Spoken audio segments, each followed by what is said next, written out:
model would have eased the issue. But are we able to fund? Seemed repeatedly to be the best model that ever existed. But Madam Chair, the students from where I sit and the number of them who interact with, they said it's not working. Parents had a problem. Judiciary has a problem with it. The president has a problem with it.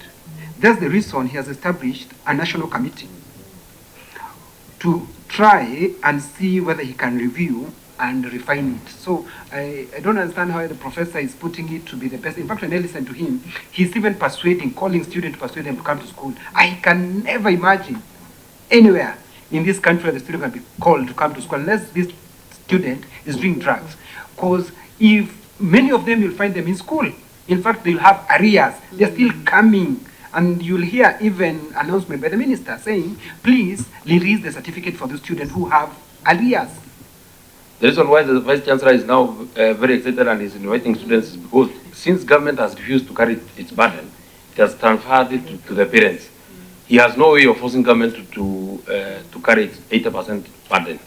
But he has a way of ensuring that the students carry, or the parents carry that burden. So I don't blame the Vice Chancellor. He has a reason for feeling happy. He has a way of now getting money. So he will be able to run his budget. That was his opening statement. This is the best model because now my budget is working. It would not have worked initially because the government was not carrying its burden. But now that the burden has been put on the people of Kenya, then for him, it is merrymaking, no problem. The model is working.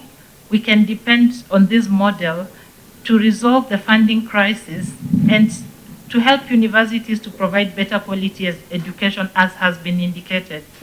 The issue of strengthening the means testing instruments to target students correctly is very pertinent, and that is what we have worked on through the National Committee.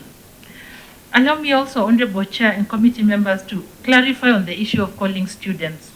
At the time of implementing this model in the second year, there was a lot of misinformation and disinformation.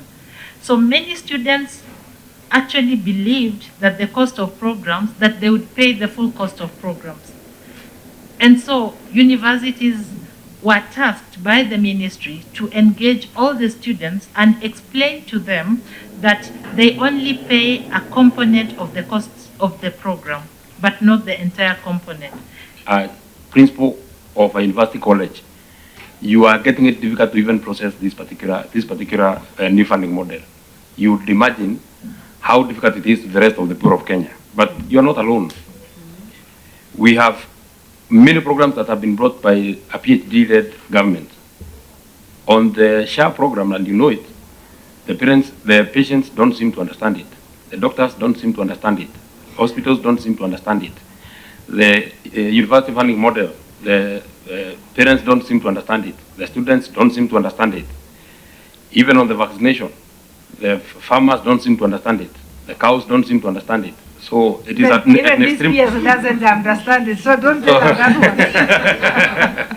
So it is an extremely complex government. It is difficult for anybody to understand what is happening. But we continue praying that maybe these things can be sent, can be made to look like they are said to be.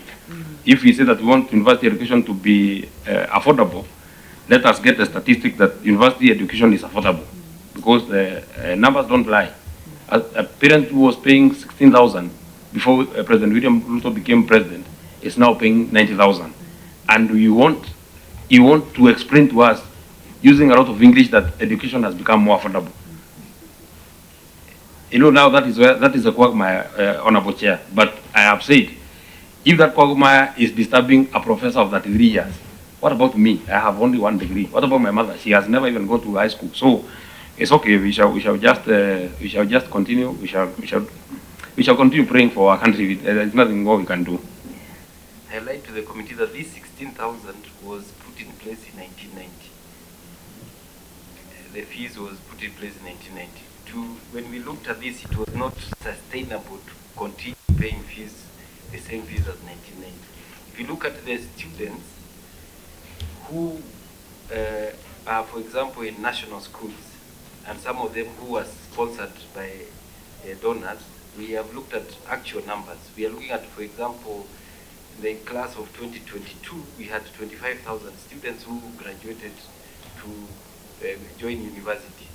These students were paying fees, official fees of 54,000.